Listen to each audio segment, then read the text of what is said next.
Get your money, don't care who judge. Stay out the way, surround yourself with nothing but love. Stay out the way, if you a gangster, killer or thug. Stay out the way, put your faith in the man above. Stay out the way, chill with your family, siblings and blood. Stay out the way, kick it with your girl, forget hit in the club. Stay out the way, mind on your money, ain't no switching it up. Stay out the way, stand out the way, what you thought that it was. Stay out the way.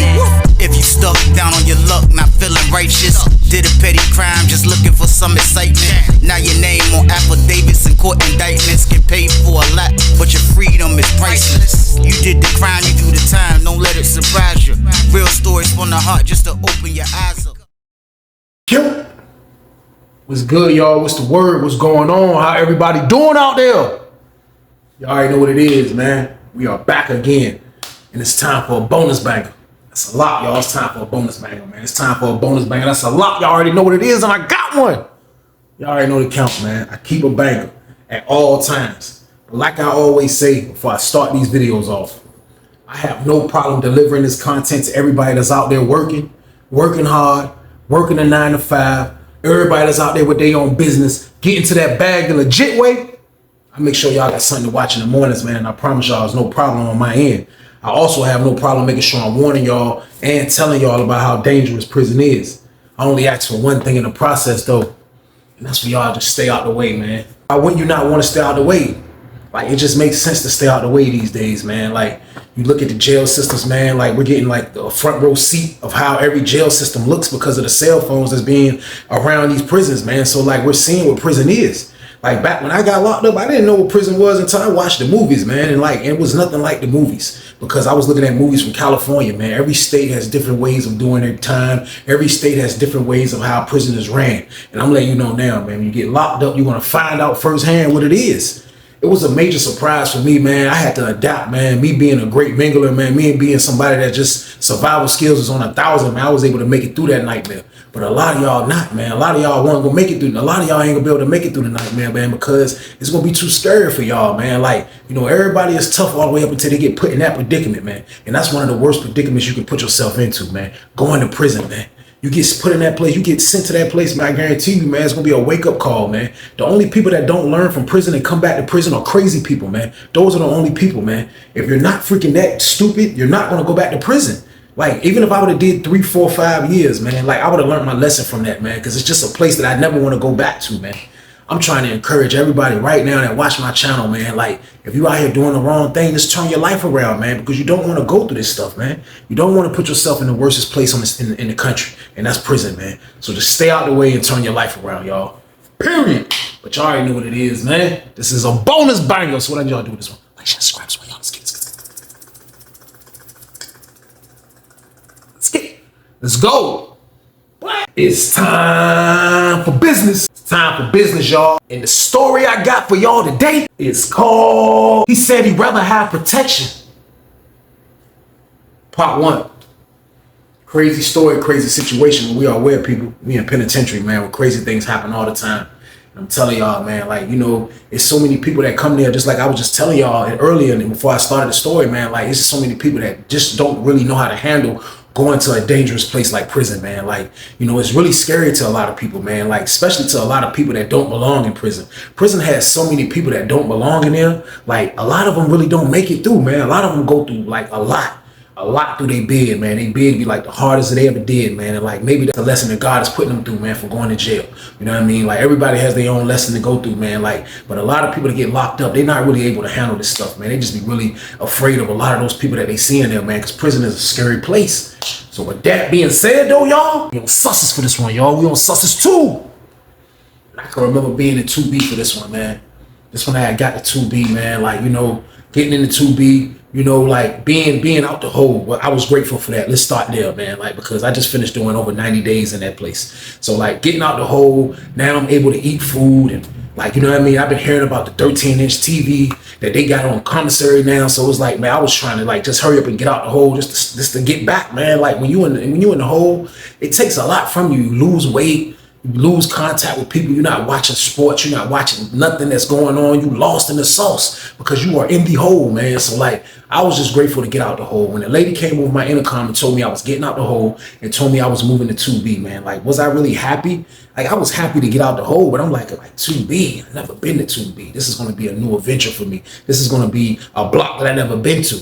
I've been upstairs to 2C twice, you know what I mean? But I never been downstairs because one pod was a non-tobacco pod and the other pod was a regular pod. But 2B was I used to see a lot of old heads in there, man. So I didn't care. I got out. So when I got out, it definitely was old heads in there, man. But another thing that told me it was going crazy is when I found out I was going to cell 34. Y'all know I don't like 34. Cell 34 is the cell I was in when I first got to prison. And we was in 2C and they had me all the way in the back where you can't see nothing but a closet when you look out your door. So I wasn't happy about that, man. But still, though, just getting out the hole, it feels better. So my roommate, I said this before, he was a Mexican guy. He worked in the kitchen. He was cool. All he do was go to work, come back, you know what I mean, watch Caliente, all the Spanish channel stuff. That's all he used to do. So me and him was all right. But still, though, like, he was already about to move and get over to the kitchen block. So I already knew that, you know what I mean? A little bit of English that he did speak, he told me he was moving soon. So I wasn't tripping on that, man. So I got my 13-inch TV, I got my property, and I was back in big mode, y'all, that fast. You know what I mean? Like, I didn't really care about nothing else. Even though I was in cell 34, I knew I'm gonna try to get out of here soon, and that's what it was gonna be. So when I first got in there, like, I scanned the pod when I first got in there, and I saw it was like a few shake, rattle, and rollers in there. I seen it was a lot of old heads in there. It was definitely more old heads than young dudes. And you know, when I'm calling people old heads around this time, because I'm in my early 20s, I'm calling people that's like 35, 34 and up a old head. And I know that sounds weird, but that's how I was labeling them back then. You know what I mean? Like, yo, a lot of older dudes was in this block. So it was like everybody kind of got along. It was a lot of gambling going on, a few dudes getting to the money. Like, it wasn't no BS going on in there that I noticed at the moment, you know what I mean? So like, I kind of had got used to the block. So beside my cell in 34, it was a dude that slept in 33, man. We gonna call him June, man. Now, June was from the town, you know what I mean? He was from the town. I didn't know him, you know what I mean? Like, he was from Norfolk. So I was in my early 20s, I give him early 30s. So he was in there. So he was a dude that was cool. You know what I mean? Me and him got cool because he was right next door to me. So like, me and him would kick it all the time. When the door was about to close, we'd be right there kicking it by cell 34. And then on top of that, he had a lot of CDs. So me and him used to trade CDs. You know what I mean? Like, we had that type of good rapport, but we used to kick it. You know what I mean? But at the same time, though, like, bad for bro because bro had a lot of time. Man, that's my word, man. Like, I didn't even know he had a lot of time. So one day, man, we just kicking it, man. And we was in his cell. He had the music banging. We was in there hitting the la-la. And me and him was just chilling, man, and he pulled out his photo book, and bro had like 4 or 5 photo books. So I'm going through his photo books, and he telling me, you know what I mean, like, oh, I think I know him, I know her, whatever the case. I'm looking at his photo book, you know, he from out the way, so, you know, of course, people look familiar. So I'm looking at his book, we kicking it. So he showed me his baby mama, he was like, yeah, I was like, bro, I know you can't wait to get back home to her. He was like, shh, I don't think I'm gonna make it back home to her, bro. I think she gonna move on before I get out. Plus, I told her to move on anyway. I'm like, you told her to move on? I was like, how much time you got? Because I'm saying it like that because I'm like, you know, I'm thinking I got all the time. I got Peyton Manning. I got 18 blickups. You know what I mean? So I'm like, bro, how much time you got? He was like, shh, I got 25 years. I was like, 25 years? I was like, damn. I wanted to say like, man, you got Steve Kerr? That's crazy, bro. That's nice. I'm like, you got 25. Like, I started meeting dudes that would make my time look like it was nothing, man. So like, I started like taking exception of that, man. Like, I started really telling myself like, yo, bro, you know what? Like, stop complaining about what you got going on, man. Stop complaining about if you gonna make it home early, bro. Do your bid and lay it down, bro. You still gonna be young when you get out. Just do the time, bro. And that's how I had to program my mind just to make it through this nightmare, y'all. So boom. But hearing another dude got 25 years, man, was something that was completely different. Somebody that was cool with me, right? You know what I mean? I done met dudes that's oiled up. We call down my way in Virginia, we call getting a lot of time, you got oiled up. So I done met a lot of dudes that I got oiled up, you know what I mean? But at the same time though, man, like, you know, this was a guy that I'm kicking it with that's cool, like, he got good family, good baby mama, pretty, and I'm just hearing the pain in his voice of him telling me that he gonna tell her to move on. But bro really meant that though, man. Bro release date was like, wow, like, because he didn't get locked up when I got locked up. Bro got locked up like in 04. So bro, you know what I mean? He just kind of like starting his bid with 25 years. So bro release date was like 2030 something, man. I don't know. I can't remember, man, but it was a little far. So like, you know, like I saw the pain when he broke that down to me, and he kind of just let it be, man. He let it be, man. You know what I mean? Like, he just kind of didn't want nothing else to do with it, man. So like, for real, I changed the subject. I didn't even want to talk about that no more, bro. I just let it go, man. So me and him changed the subject. So a couple more days I went by, and his roommate ended up going to the hole for being the #1 stunner.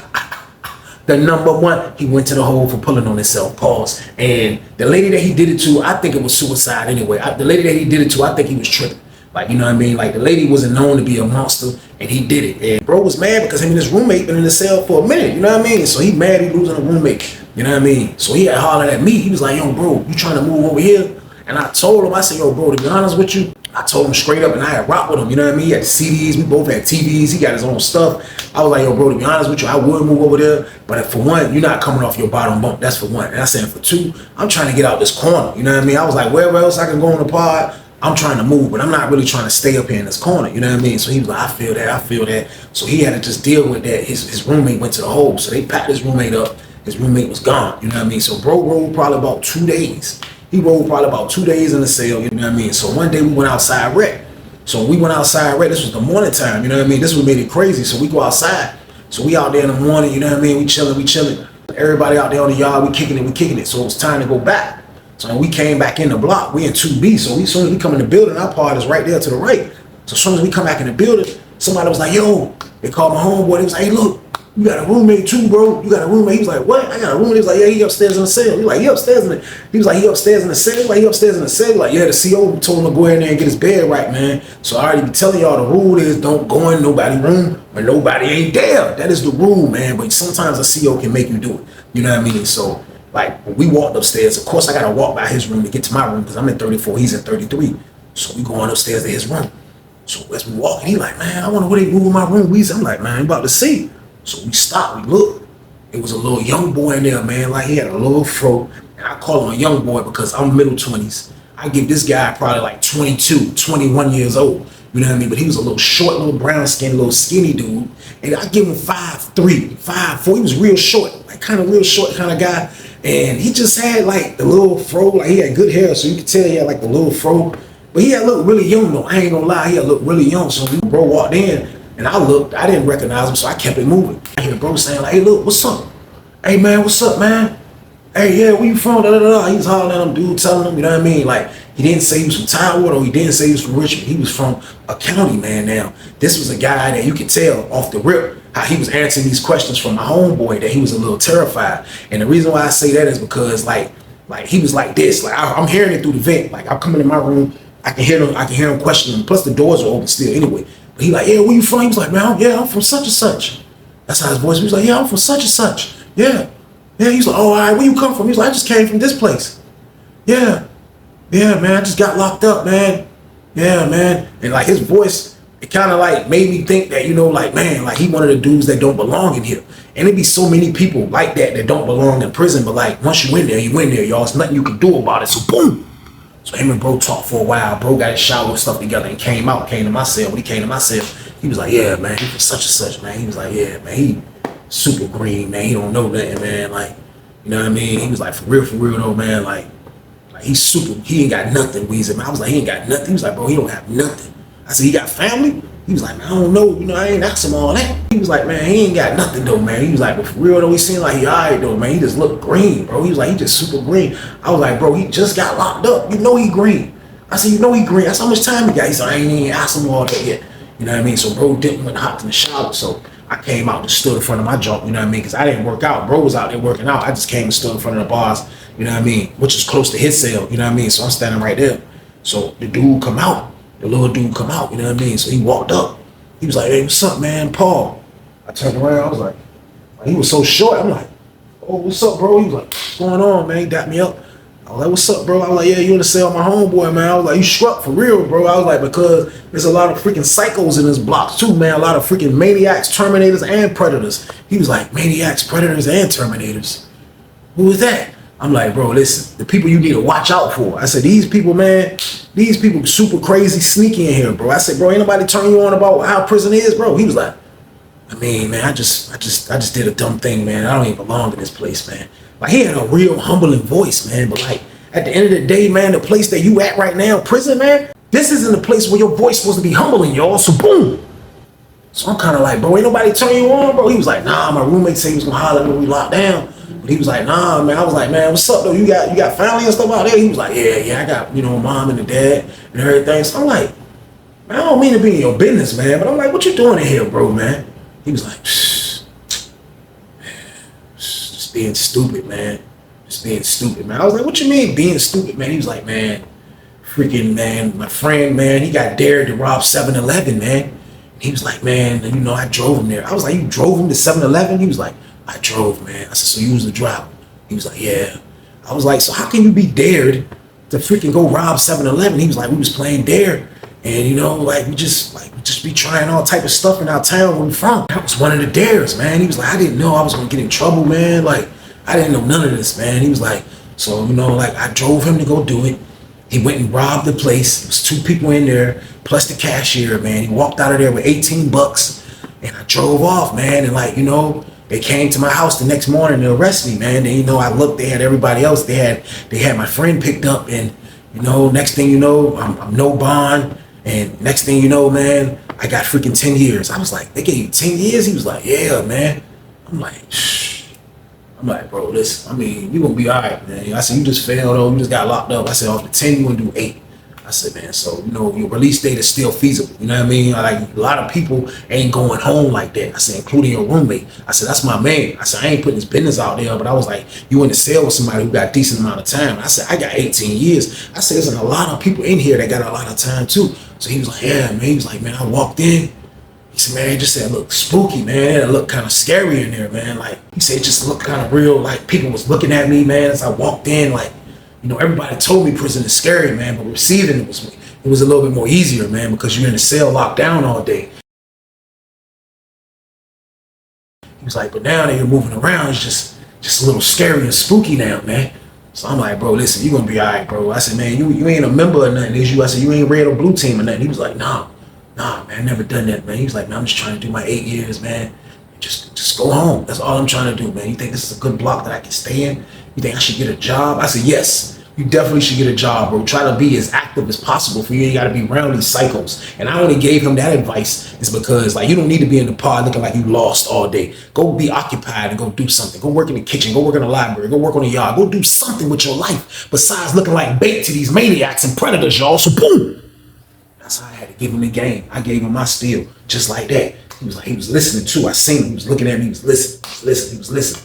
So I went on and dipped off, you know what I mean? I was like, I'm gonna holler at you. He was like, all right. So his roommate got out the shower. My homeboy went there back to his cell. They went in there and started kicking it. So, like, just do the time. I'll say, like, just do the time of him being in there, man. Like, just say, like, 2 weeks time of him being in there now. Fast forward the tape slightly. Like, 2 weeks time of him being in our block. Like, he was kind of learning the ropes. He was kind of learning the ropes slowly but surely. He did him, though. You know what I mean? Like, you know, for somebody being green, he moving around. He trying to learn the ropes. But at the same time, though, it's always predators. There's always people lurking. There's always people just being psychos. You know what I mean? So 2 weeks had passed. He came in our block, but we was actually on a 2-week stretch. You know what I mean? So a 2-week stretch is when we go to commissary, they let you go to commissary maybe 3 times a month.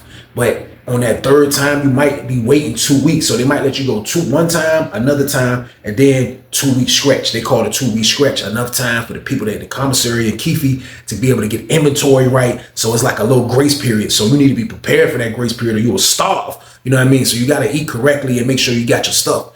Bro hasn't got no commissary yet. Paul hasn't got no commissary. My homeboy driving, giving them suits, looking out. You know what I mean? Bro been trying to survive. So he said he was just waiting for his people to send him the money, then he was going to go. So in the midst of him just trying to learn how to bid and all this going on, I come downstairs one day in the pod and I look, the CO coming in the joint and putting something on the bulletin board. Now, we had a bulletin board right under the TV. You know what I mean? They would put different little flyers in there about different stuff that's going on the compound from time to time. So you would have to read this information because sometimes it might be pertaining to you. So everybody see the lady putting the joint on the bulletin board. So everybody walked over the joint and we read the joint. And the joint said that they was about to start doing a mass movement next Tuesday.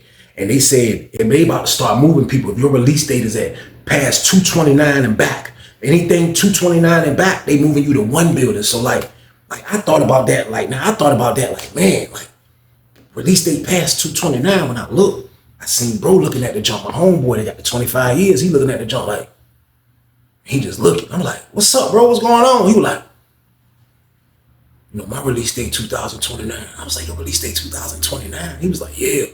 I'm like, man, this was so scary to hear this, man, in 2005 or something like that, man. Like, this was so spooky to hear this information. I was like, you're trying to 2. Now, I knew he had quarter. He had Steve Kerr. You know what I mean? But I'm like, you're trying to 2029, bro. He was like, yeah. I'm like, oh, God. He was like, yeah, because I ain't got no good time. I ain't got no good time yet, so I'm taking mine all the way to the door as of right there. I was like, bro, that's crazy. I said, bro, your jump's supposed to be under this jump right here, bro. You don't supposed. He was like, they gonna move me, watch. I said, bro, they might not move you with you being directly at 229, you know what I mean? So he was like, man, we gonna see, you know what I mean? So everybody just went back to doing what they was doing, but I could tell that memo had affected a lot of people. Now, it didn't affect me, because my release date was 2017, you know what I mean? So, like, that junk didn't pertain to me, like, but a lot of people, you just saw in their face that they was super duper drunk after reading that memo, y'all, so boom. And I feel they pain. I ain't gonna lie to y'all, man. I feel they pain because knowing that they, first of all, they putting your business on the street. Because a lot of people don't be knowing. A lot of people got a lot of time until it's actually like, you know, you find out in a different way. You from where they from, or, you know, this happened, that happened. It depends. This right here, this was exposing everybody that was lying about their time, for one. And this was exposing everybody that you probably didn't know had a lot of freaking time, man. I ain't gonna lie to y'all, man. So Tuesday rolled around, man. I look up, I wake up one morning, I guess she called the doors. She called everybody that was getting moved on the intercom. So when she popped the doors for Empire Rec, that's all you was seeing was dudes go to the booth getting their trash bags. And I just started seeing dudes, and then I heard bro door open. I didn't even want to say that, but I had heard his door open, but I ain't even want to say that, but I already know bro was gonna get called on the low. So I seen bro down there getting his trash bags. I seen everything. I'm like, man, I'm just looking, I'm like, that's crazy, bro. You out here? But he was like, yeah, man, they moving me to 1D. I'm like, man, that's crazy, man. He was like, man, I ain't staying on this count, man. That was lame, Weezy, man. I ain't staying on this count, man. So his roommate, Paul just looking like super like sick. Paul looking sick. Paul looking like, man, this junk crazy, man. Like, can't believe, you know, Paul probably looking at it like no more TV, no more borrowing his CD player with all the CDs, no more free Lala, no more free food. You know what I mean? Like, everything is done. Like, Paul didn't even get a chance to get his commissary yet to break bread back with bro, you know what I mean? Because now bro was getting moved to 1D pod, man. So like bro whole mood was down. Bro was feeling bad about moving and all of this, man. Like, you know what I mean? Like Paul just was standing there looking stupid. He just told Paul straight up, man. He was like, look, man, you stay on point, man. Don't go for nothing, man. Don't let none of these dudes trick you, man. If you ever go to another building, man, just stay on point, man. Just stay on point, man. Like, you know, this is your bid. You don't need me to do it. You don't need nobody to do it but you. You do your bid. Paul was just like, I hear you, man. I hear you, man. I was like, that junk crazy, man. So we were just standing there, man, like, and after a while, everybody that packed their stuff up, man. They told everybody that was moving to come downstairs, put their stuff down by the front door. And then everybody, I came to like the tip of the steps, and I had my back to the junk. I was just looking down at the slider. You know what I mean? I just see everybody, man. I didn't even know have all this time. I'm seeing a couple dudes. I'm like, man, bro, hold up, man. That's crazy, man. Seeing bro down there, bro was just standing down there looking pitiful, like, you know what I mean? Bro was just looking pitiful, man. He was just looking like, you know what I mean? And then next thing you know, the CO came, was like, y'all ready? I'm like, yeah. And they just took them dudes out the pod, y'all. My word, they took them dudes out, man. It was like 15 dudes, maybe 20. It was about 15, 20 dudes, man. I promise you, man. Bro just walking out the junk. They walk into a graveyard. That's what it felt like, man. When you got that much time and they do that, man, that junk felt like a graveyard. To this day, I don't know why Sussex made this move, y'all. I don't know why Sussex did. It didn't make sense because everybody up there had time. Man, I promise you, man, as I turned around and looked from where I was standing at back of the steps, I seen a dude with Paul kind of just standing there looking like, get your money, don't care who judge. Stay out the way, surround yourself with nothing but love. Stay out the way if you a gangster, killer or thug. Stay out the way, put your faith in the man above. Stay out the way, chill with your family, siblings and blood. Stay out the way, kick it with your girl, forget hit in the club. Stay out the way, mind on your money, ain't no switching it up. Stay out the way, stand out the way, what you thought that it was. Stay out the way. If you stuck down on your luck, not feeling righteous, did a petty crime, just looking for some excitement. Now your name on affidavits and court indictments, get paid for a lot, but your freedom is priceless. You did the crime, you do the time, don't let it surprise you. Real stories from the heart, just to open your eyes up.